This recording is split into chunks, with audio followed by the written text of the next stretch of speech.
con ustedes. Lectura del Santo Evangelio según San Mateo. En aquel tiempo dijo Jesús a sus apóstoles: vayan y proclamen que ha llegado el reino de los cielos. Curen enfermos, resuciten muertos, limpien leprosos, arrojen demonios. Gratis lo han recibido, denlo gratis. No se procuren en la faja oro, plata ni cobre, ni tampoco alforja para el camino, ni 2 túnicas, ni sandalias, ni bastón. Bien merece el obrero su sustento. Cuando entren en una ciudad o aldea, averigüen quién hay allí de confianza y quédense en su casa hasta que se vayan.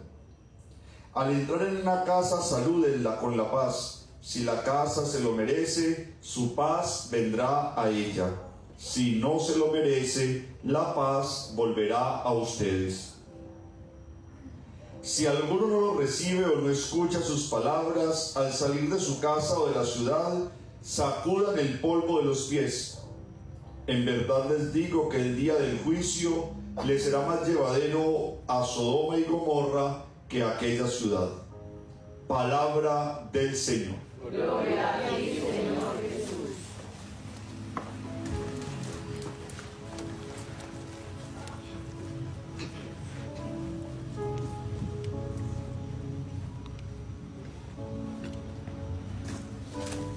Toda esta semana hemos venido escuchando la historia de José, el soñador del libro del Génesis. Yo creo que todos, de alguna manera, tenemos alguna referencia de este personaje.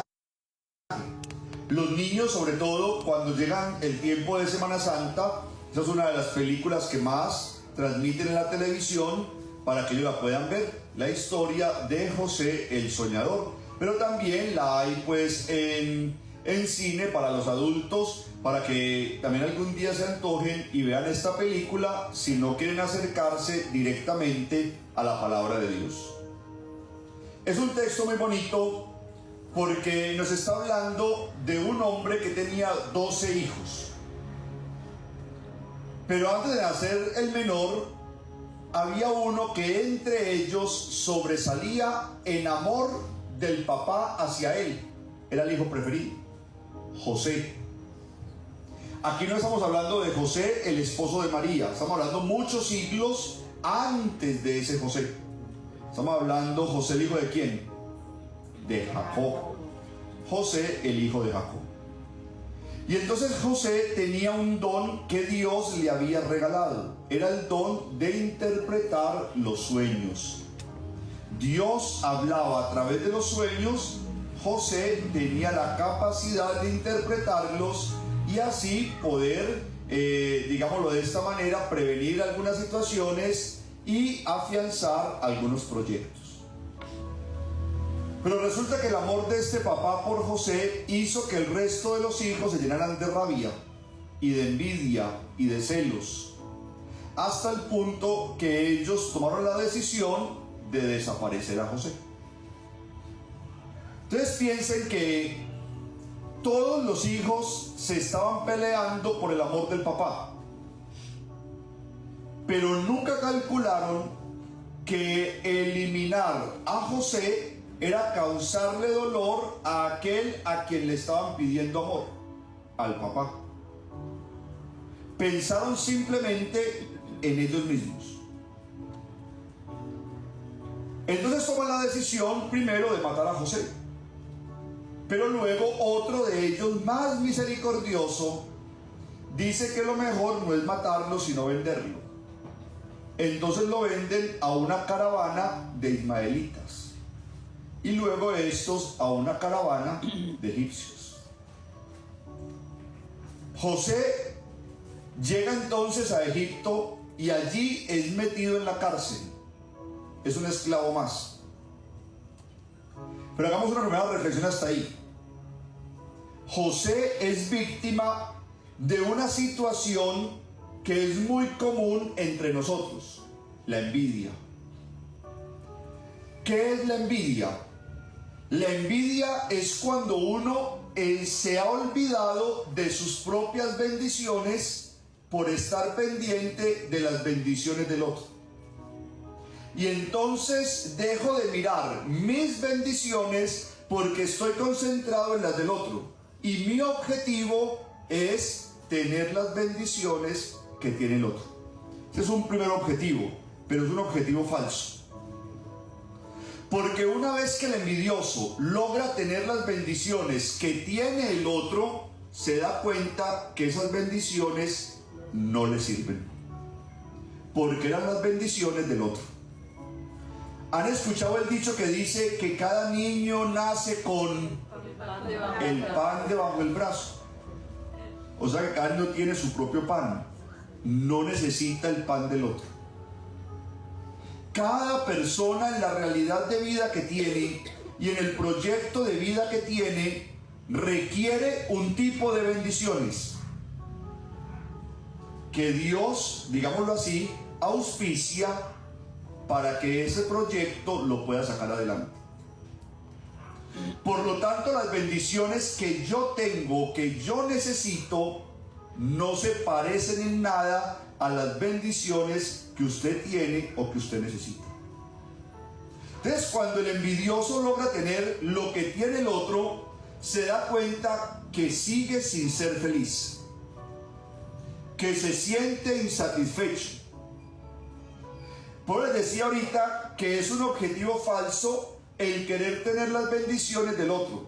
Y es un objetivo falso porque en realidad el objetivo del envidioso no son las bendiciones que tiene el otro. El objetivo del envidioso es que el otro no tenga bendiciones.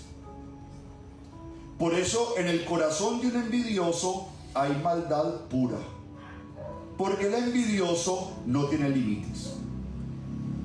Tiene la capacidad de enredar lo que sea con tal de ver a la otra persona por debajo de él.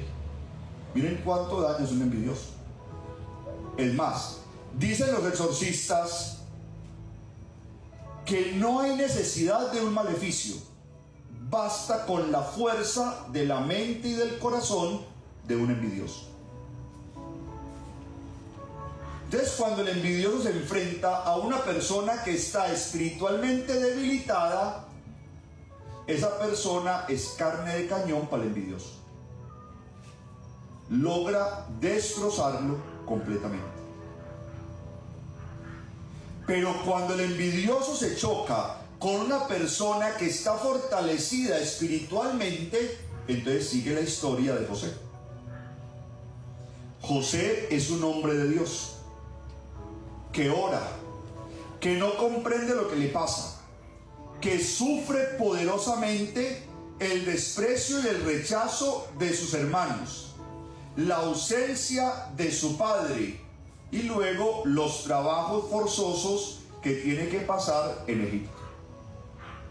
Pero es un hombre que aunque no le ve salida a la situación y aunque no comprende por qué Dios se ha silenciado, aún así sigue confiando en que Dios no lo dejará morir ahí. Entonces, cuando la persona está fortalecida espiritualmente, no pierde la confianza en Dios, aunque todo el panorama le diga lo contrario. José sabe que ha puesto su confianza en Dios y que Dios no defrauda. Seguramente por la mente de José pasan muchas cosas.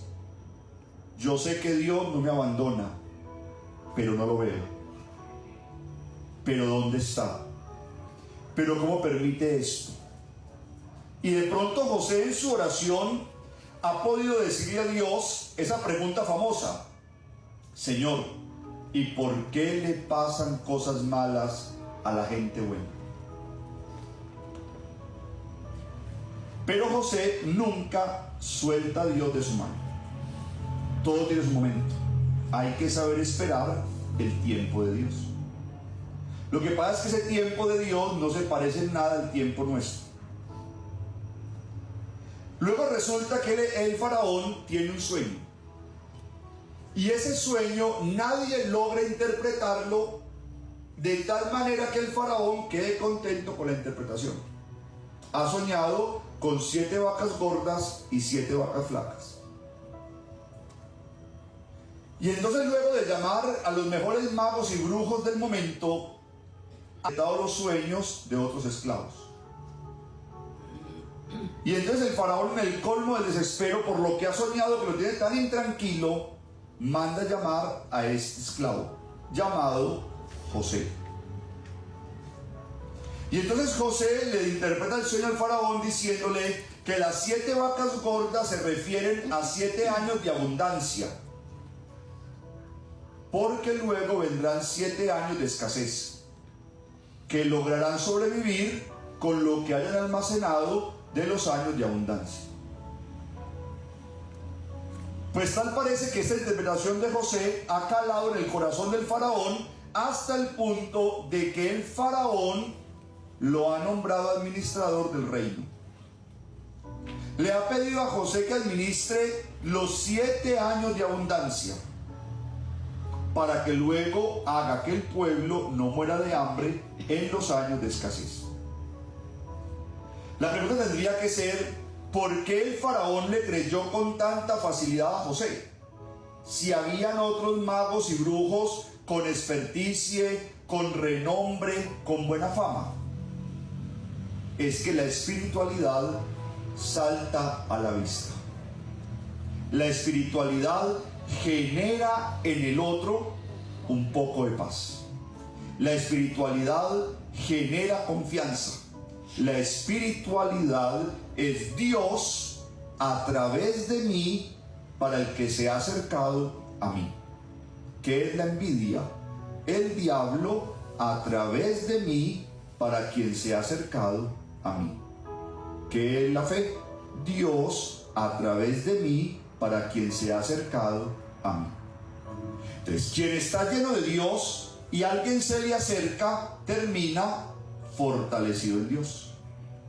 Pero quien no está lleno de Dios y se le acerca a alguien lleno de envidia, entonces termina acabando de dañar la poca tranquilidad que hay en el otro. Por eso llegamos a la casa vueltos nada, por el comentario, por el run run, por lo que me hizo, por lo que me dijo, por cómo me miró, porque otra vez apareció esto, porque una vez más, porque se burló de mí, porque esto, porque aquello. ¿Eso de qué habla? De una espiritualidad frágil. Una espiritualidad tan frágil que la maldad de un corazón logró desordenar lo poco ordenado que había en mí. Entonces José sigue de la mano de Dios. Ni siquiera el poder que le ha entregado el faraón logra desviar a José de un camino espiritual. Y empieza a gobernar. Y es aquí cuando uno tiene que notar que Dios nunca nos abandona en ningún momento. Y ya estamos hablando de unos 10 o 12 años que han pasado desde que José fue abandonado, cuando aparecen sus hermanos en Egipto muriéndose de hambre. Es que el envidioso no pelecha de ninguna manera. Puede tener todas las herramientas y no pelecha. El envidioso puede tener las manos llenas de bendiciones y las bendiciones se le derraman. No logra contener ninguna, porque Dios no habita en el corazón del envidioso. Y entonces los hermanos llegan donde el faraón a pedirle su ayuda, porque su padre y todo su pueblo en Israel está muriendo de hambre. Y entonces José logra identificar que son ellos y se cubre y los atiende. Pero en un primer momento José actúa de una manera muy humana. Y la manera muy humana de actuar frente a la envidia se llama venganza. Y entonces José les dice: yo voy a calmar el hambre de ustedes, pero tienen que traer a su hermano el menor. Entonces miren que una vez más no está pensando ni siquiera en su padre, está pensando es en él. ¿Cómo les hago sentir un poco del dolor que yo ya tuve? voy a arrebatarles a su hermano menor. Y entonces ellos van donde el papá, le cuentan que le van a dar ayuda, pero que tienen que dar a cambio a su hermano menor, lo tienen que llevar. Y el papá prefiere morir de hambre a que se le pierda un segundo hijo. Entonces ellos vuelven otra vez a la casa del faraón y le dicen a este hombre que aún no identifican: mi padre no está en capacidad de pasar por un segundo dolor. Ya tuvo un dolor que marcó su vida y fue la pérdida de su primer hijo. Y tiene un choque interno con su espiritualidad. Lanza un grito y se pone a llorar y les cuenta, les revela que él es José, su hermano. Y ahí actúa ya no con un corazón humano, sino con un corazón humano permeado por Dios. Y entonces los acoge, los perdona, les sacia el hambre y termina viviendo con ellos. Una vez el papá lo ve, le dice a José: ahora que te he visto, puedo morir en paz. Es un texto muy bonito porque nos tiene que hacer pensar en dos realidades: la realidad del envidioso y la realidad de la víctima del envidioso. El envidioso se lleva por delante todo lo que encuentra. El envidioso maneja influencias. El envidioso es rosquero. El envidioso no tiene principios. El envidioso solamente tiene un objetivo: que usted no peleche, que usted no progrese, que usted no salga adelante. Y si para eso es necesario que yo lo pisotee a usted de 1000 maneras, pues yo lo voy a hacer. Pero cuando uno se enfrenta a un envidioso, en un primer momento tiene que sufrir mucho. Pero cuando ese enfrentamiento es de una manera espiritual, entonces aprendo que es el momento preciso donde Dios está forjando en mí un gigante. Un gigante que no va a ser destronado de ninguna manera. Un gigante que va a ser invencible, inquebrantable. Dios está forjando en mí a una persona que va a ser capaz de poner el mundo a sus pies. Eso es lo que pasa con José. José tiene que ver cómo aquellos que tanto daño le hicieron ahora necesitan de él para poder sobrevivir. Y ese es el momento de la prueba mayor. El momento de la prueba mayor no fue cuando José fue abandonado en ese hueco donde pudo haber renegado de Dios. Esa no fue la prueba mayor. La prueba mayor no fue cuando José fue llevado a la cárcel. La prueba mayor fue cuando José, estando otra vez muy bien, recuperado interiormente, es el único que puede salvar al que le hizo daño. Ahí llega la prueba para José. Es el momento donde José tiene que poner su espiritualidad en el punto más alto y mostrar la calidad de persona que era.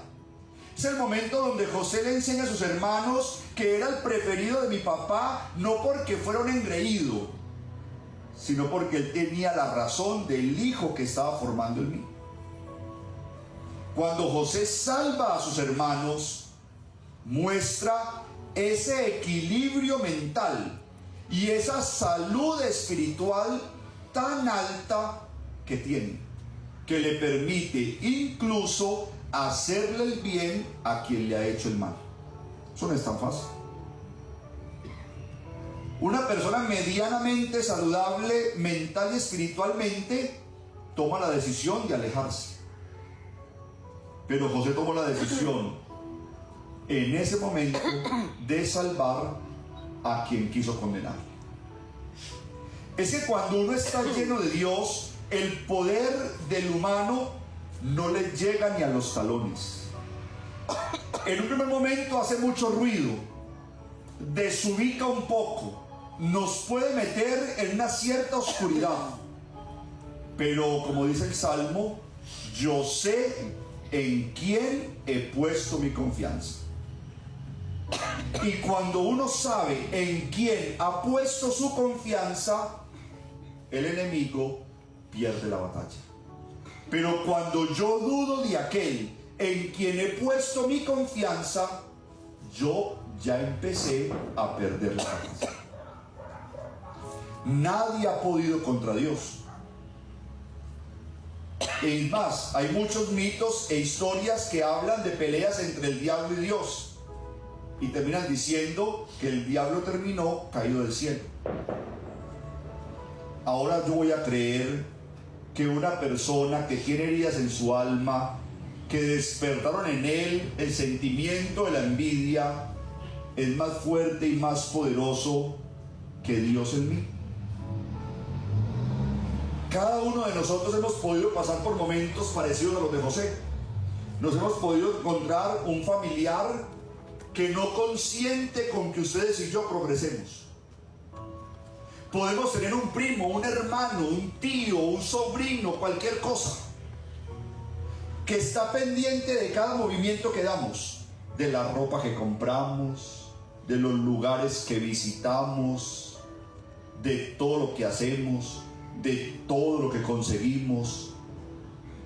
Y cuando hay una personita que está por ahí rondando, preguntando cada detalle, ya tiene que ser una señal de alarma, porque nos está rondando alguien que está descuidando sus propias bendiciones por estar pendiente de las mías. Primera manera de enfrentarlo: silencio. Ese silencio hace que yo no me desgaste, pero ese silencio también hace que el otro no tenga información acerca de mí. Y ese silencio logra que haya una conexión mayor entre Dios y cada uno de nosotros. La segunda manera como enfrentamos a un envidioso, además del silencio, es la amabilidad. Pero una amabilidad de tanto respeto que le haga entender al otro que cuenta conmigo, pero que yo soy el que dice de qué manera y hasta qué punto.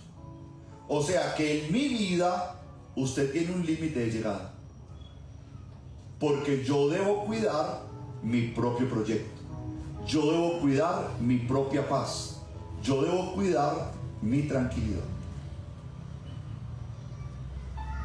Y una tercera manera de enfrentar a un envidioso es aprendiendo a entrar en oración de una forma más perseverante y más fuerte.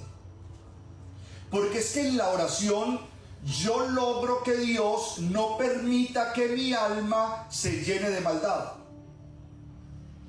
Por eso no caigo yo en el comentario ni en el descrédito frente a la otra persona.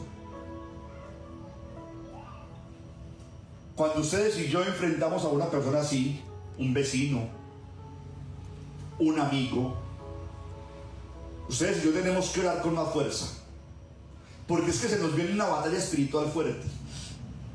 Una batalla espiritual donde el otro no tiene que ir a hacer un maleficio en su casa para que yo esté mal. Es esa fuerza de su mente y de su corazón que desea todo el tiempo mi caída, que si yo no estoy bien parado espiritualmente, termina tumbándome sin ningún esfuerzo. Y es ahí cuando yo digo: no pelecho, emprendo esto y no salgo, intento por aquí y no puedo. Y si eso le está pasando a alguno de ustedes, entonces la invitación es a unirse con más fuerza a Dios. Acuérdense de José: terminó abandonado, luego experimentó la cárcel, hasta que llegó el momento en el que Dios vio que José era un hombre de fe firme y radical. ¿Cómo no entregarle a José el fruto de sus esfuerzos? Entonces, hermanos, quedémonos hoy con varias cosas. Lo primero es que el envidioso hace mucho ruido, un ruido que aturde, pero no puede acabar con el que ora diario. No acaba con el que ora diario. Lo segundo con lo que nos quedamos es que el envidioso tiene un corazón envenenado, y que la primera manera de ganar su batalla es envenenando el corazón del otro. Pero el que ora tiene que orar primero para que su corazón no se vaya a dejar envenenar. Luego tiene que orar por el envidioso, a ver si algún día logra desintoxicar el suyo. Y tercero, esta palabra de Dios hoy nos enseña el valor de la paciencia, la virtud de la paciencia. Saber esperar el tiempo de Dios. No crean nunca que Dios se olvidó de ustedes. No crean nunca que Dios dejó de escucharnos.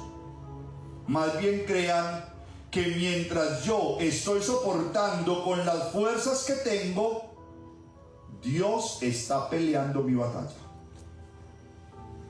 Una vez que Dios haya cogido ventaja en mi batalla, es cuando se va a dejar sentir. Y entonces yo voy a comprender que mi perseverancia espiritual trae frutos que nunca me imaginé. Padre, ¿cuál es el castigo del envidioso? El castigo del envidioso no es que no logre sus objetivos. No, esa es la consecuencia de la envidia. El castigo del envidioso es cuando con el tiempo tiene que verme a mí como él nunca se lo imaginó. Muy por encima de él. Porque eso es lo que hace Dios.